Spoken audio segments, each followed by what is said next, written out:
أعوذ بالله من الشيطان الرجيم. بسم الله الرحمن الرحيم. يا أيها المزمل قم الليل إلا قليلا نصفه أو انقص منه قليلا أو زد عليه ورتل القرآن ترتيلا إنا سنلقي عليك قولا ثقيلا إن ناشئة الليل هي أشد وطئا وأقوم قيلا إن لك في النهار سبحا طويلا واذكر اسم ربك وتبتل إليه تبديلا رب المشرق والمغرب لا إله إلا هو فاتخذه وكيلا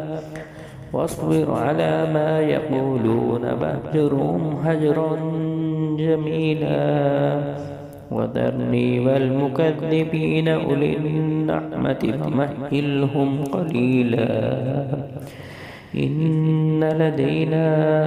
أنكالا وجحيما وطعاما ذا غصة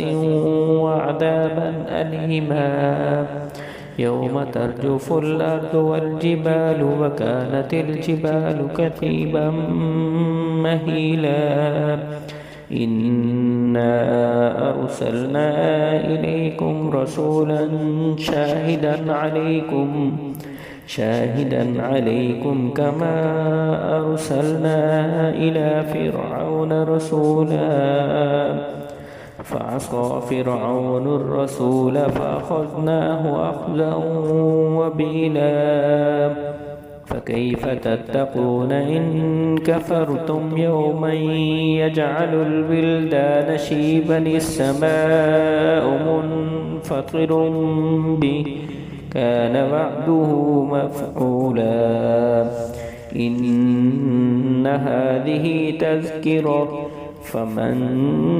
شاء اتخذ إلى ربه سبيلا إن ربك يعلم أنك تقوم أدنى من ثلثي الليل ونصفه وثلثه وطائفة من الذين معك والله يقدر الليل والنهار علم أن لن تحصوه فتاب عليكم فاقرؤوا ما تيسر من القرآن علم أن سيكون منكم مرضى وآخرون يضربون في الأرض يبتغون من فضل الله وآخرون يقاتلون في سبيل الله فاقرؤوا ما تيسر منه وأقيموا الصلاة وآتوا الزكاة وأقرضوا الله قرضا حسنا وما تقدموا لأنفسكم من خير تجدوه عند الله هو خيرا